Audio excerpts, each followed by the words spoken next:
Então, terminamos, né, a terceira tarefa, discutimos questões da arte moderna, refletimos sobre essas rupturas com o conceito de belo, promovidas pelos desdobramentos da arte moderna no século XX, né?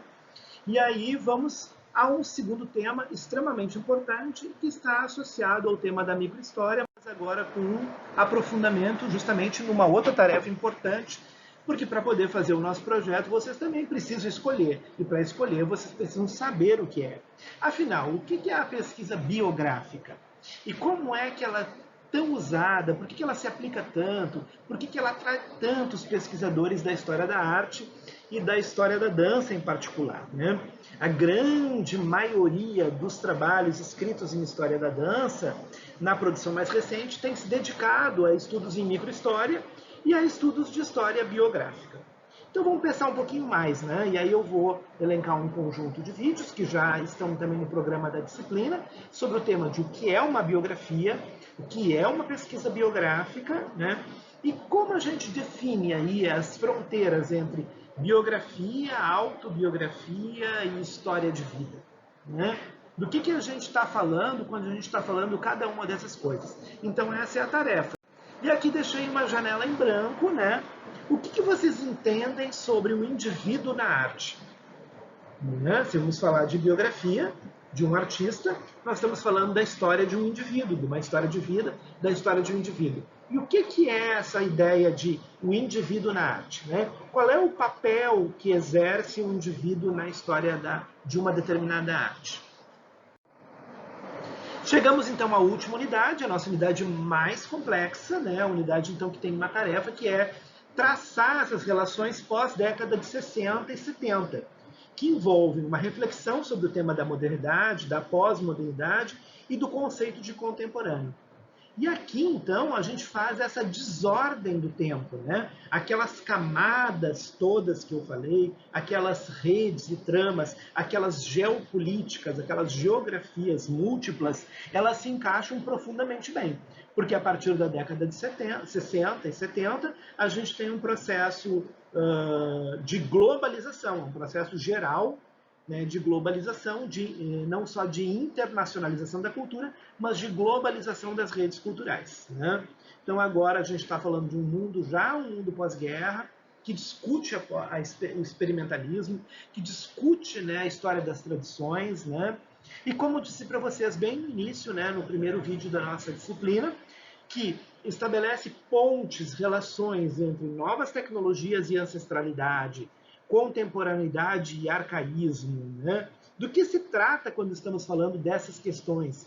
Por que então, no nosso cenário cada vez mais atual, insistimos em pensar em narrativas, né, que têm caráter político, que têm caráter social, que têm caráter identitário-cultural, para construir a nossa história da dança? Né? Como é que se dá também a história econômica da dança, né? E como é que vocês têm pensado a nossa cena nacional brasileira e a cena regional e local porto-alegrense? Né? Aqui, então, a gente vai falar um pouquinho sobre alguns focos. Né? Primeiro, refletir sobre o tema da experimentação. Então, quero que vocês discutam nos grupos. Né? Eu vou deixar também textos disponíveis para a tarefa 5. Né? Vamos falar um pouquinho da noção de experimentação. O que é experimentação para a vanguarda histórica? O que é experimentação para o pós-modernismo? E o que nós estamos chamando hoje de dança experimental, arte experimental, grupos experimentais? O que é experimentação no estado atual da dança? Falamos também que uma das questões que a ruptura com a noção de belo da estética dos séculos XVIII e XIX traz com a arte moderna e com a dança moderna é uma aproximação de uma noção menos de poética e técnica e mais de poética e episteme, porque a dança e as artes em geral vão ficando cada vez mais próximas do universo do conhecimento científico. Né? E aí se recuperam algumas ideias, né? Por exemplo, ideias aristotélicas da relação dança, música e matemática, com linguagens abstratas, né? Mas também e fortemente a relação dança, ciência e novas tecnologias. Dança com mídia, né? Enfim, etc. e tal. Para lembrar isso, então, para mostrar que isso não é uma novidade, é uma nova articulação, um novo arranjo. Vamos lembrar, então, que nos sistemas antigos, né, da Antiguidade até o final da Idade Média, o currículo era organizado dessa maneira. Nós tínhamos, então, né, as artes práticas, né, e depois nós tínhamos as artes teóricas, né, o trivium e o quadrivium. O trivium que trabalhava as linguagens e o quadrivium que trabalhava as matemáticas. Em dois tipos de artes, né, artes do repouso e artes do movimento. Né? Então, as artes do repouso, aritmética e geometria, e artes do movimento contínuo, né? Música e astronomia. E aqui, então, é que a gente vai estabelecer essa relação. Então, vejam como lá da Antiguidade até o final da Idade Média, a forma de organizar os conteúdos, as epistemes, né, permitiam um desenho que aproximava, né, as diferentes percepções de linguagem. Então, aqui um link para vocês verem apenas, é um vídeo de sugestão, né? A matemática e a geometria da dança, né? Dentro um experimento de uma grande criadora do chamado pós-modernismo, ou da dança experimental dos Estados Unidos, a Lucinda Childs, né? Então é bem bacana, é um vídeo bem curtinho, que eu peço para vocês verem ali. Eles falam um pouquinho sobre essa ideia de traçar de novo uma relação com o pensamento geométrico nessa dança experimental, né, do final do século XX, início do século XXI.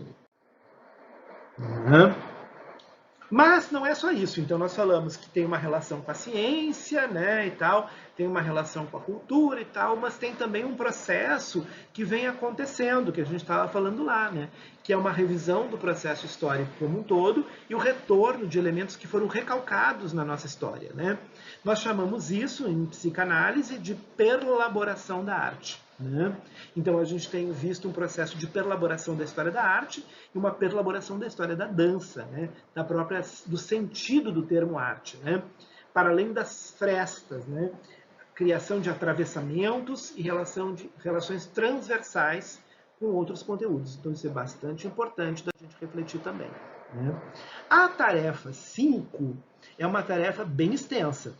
É uma espécie de questionário que vocês então vão desenvolver. Vocês já estão há bastante tempo já na disciplina, fizeram várias tarefas, olharam vários tipos de materiais, e aí tem um conjunto de perguntas, um conjunto de questões, né, porque são muito importantes para vocês roteirizarem, né, a compreensão compartilhada que vocês fazem do cenário da cena contemporânea.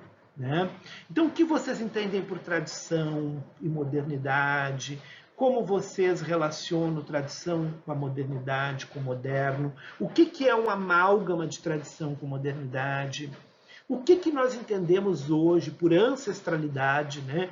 Por que está se debatendo essa temática na produção cultural e artística contemporânea? Qual a relação da ancestralidade com o arcaísmo, né? Na dança do tempo atual? Como é que a dança se relaciona com as novas mídias? Né? Por que temos a presença das tecnologias? Por que voltamos a falar tanto em narratividade? Qual é o sentido do termo narrativa na dança, né, do século XX para o século XXI? Que talvez não seja mais o sentido do termo narrativa, né? Ou seja, a semântica da narrativa em dança, quando a gente pensava das narrativas baléticas, talvez não seja mais o sentido que a gente quer dar na atualidade. Então, vamos ver os textos da disciplina e vamos, então, em grupo, responder esse questionário aqui. É uma tarefa bem árdua, mas extremamente importante, que vai nos permitir atualizar uma série de discussões, né, que estão circulando nessa cena do tempo atual. Bom, então entendemos que a gente tem um conjunto de 5 tarefas avaliativas. Cada uma vale 2 pontos e nós temos até a metade de outubro para realizar as 5 tarefas. A tarefa 1 é a tarefa das cronologias históricas, sobre traçar, então, né, definindo os termos longo e breve século XX, desenhar uma breve cronologia que vai servir para vocês usarem no grupo na hora de desenvolver o projeto de vocês. Depois, falar um pouquinho sobre microhistória, né? Então, ver o que é o conceito, discutir no grupo como vocês poderiam aplicar essa ferramenta metodológica da microhistória. Né? Depois, fazer aquela pizza, né? Colocando dentro daquele plano espacial a dança moderna Estados Unidos, Europa, Brasil, Rio Grande do Sul e Porto Alegre.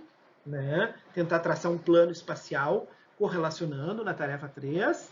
Depois, pensar um pouquinho sobre biografia, autobiografia e história de vida, e o papel do indivíduo, né, na arte.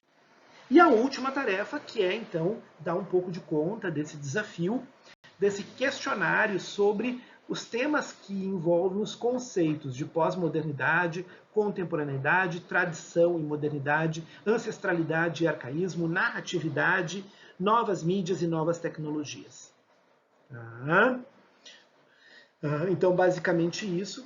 Com isso, nós terminamos as 5 tarefas que formam a primeira avaliação de vocês, né, nos grupos, e que vão ser as ferramentas.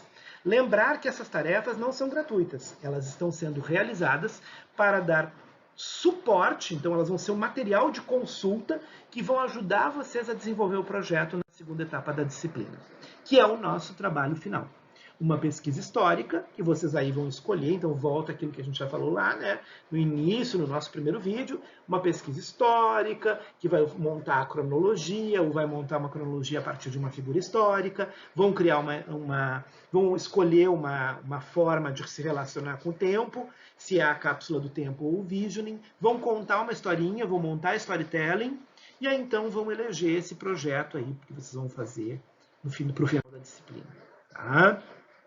E aí, com isso, né, a gente encerra a disciplina, né, de Estudos Histórico-Culturais em Dança 2. Bom, aqui eu coloquei uma série de referências, né, estão lá no outro material também, mas referências sobre metodologias ativas, sobre métodos de aprendizagem tecnológica, sobre conceitos de cronologia histórica, como montar uma cronologia histórica, né, pelo Microsoft, pelo Slides Go. Vou mandar algumas outras coisas depois que eu fui agregando com o tempo. Como faz linhas de tempo, como faz uma linha de tempo no PowerPoint, como faz linha de tempo no Excel. Tá? Algumas referências sobre autobiografia ou biografia. Tá? Como montar, uso de imagem na aula de história. Então, como para trabalhar a imagem dentro da história biográfica. Né? Depois aqui, várias referências sobre contação de histórias. Então, como é que a gente faz uma storytelling? Como é que a gente usa storytelling como uma metodologia, como uma ferramenta ativa para o processo de aprendizagem? Né? Então, a presença da storytelling num contexto didático, num contexto educativo, né? Num contexto de sala de aula, seja ela qual for. Né? Aí é o desafio do grupo escolher qual é a sala de aula que é adequada para esse grupo que vocês querem falar. Referências sobre cápsula do tempo e sobre visioning. E também o site lá, o Medium da Escola do Amanhã, que discute bastante isso, né, sobre essa construção de estruturas utópicas e distópicas, né, então utopias e distopias, né, como uma ferramenta fundamental para a construção de um pensamento ativo para o futuro. Bom, isso é fundamental, porque isso é colocar as pessoas num pensamento ativo. Nós estamos vivendo numa era, né, então quero ressaltar muito isso, e por que essa ferramenta, e por que eu tenho insistido tanto em vários momentos da nossa disciplina. Porque o grande embate, a grande guerra é uma guerra de ordem tecnológica, né? De tornar as pessoas escravas da tecnologia, ou seja, operários de baixo escalão, né? Com salários razoáveis, mas vivendo num nível de baixo escalão, ou criadores, né? Que são capazes de compreender e dominar essa língua, né, e potencializar ela em várias direções. Né? Então, nós precisamos conhecer cada vez mais isso, porque o cenário das tensões futuras não se dará só nas guerras identitárias que vivemos hoje, mas também nas guerras em relação ao domínio dessa língua. Se a gente pensar um pouquinho na história, né, do latim, e como o latim se universalizou, a gente vai ver que também lá naquela época se viveu isso. Né?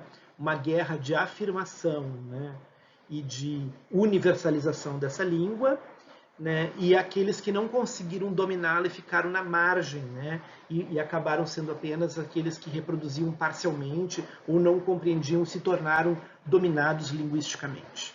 Né? Então, essa é uma história que se reproduz, porque o domínio da linguagem é realmente um lugar de disputa de poder, é um lugar de relação de poder. Então, a gente precisa cada vez mais se apropriar, conhecer e entender como isso faz interface, né, com as nossas linguagens tradicionais. Outras referências sobre cenários do futuro, bem legais para quem vai trabalhar com visioning, né? Aprendizagem baseada em projetos, já que a gente está desenvolvendo aqui, né, projetos, né? Então são tarefas, 5 tarefas que vão criar elementos, ferramentas, vão criar um arquivo, né, que vocês vão acessar para poder depois usar na construção do projeto.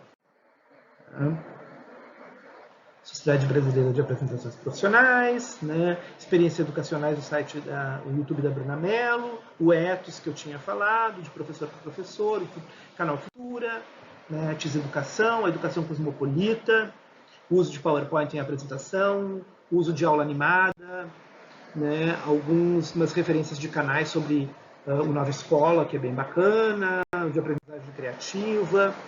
E aí as referências históricas da disciplina, aquelas que já existiam lá, eu mantive as referências, incluí algumas coisas novas, tá? Mas mantive aquelas que eram da tradição da nossa disciplina, né? Eu fui acrescentando algumas coisas novas.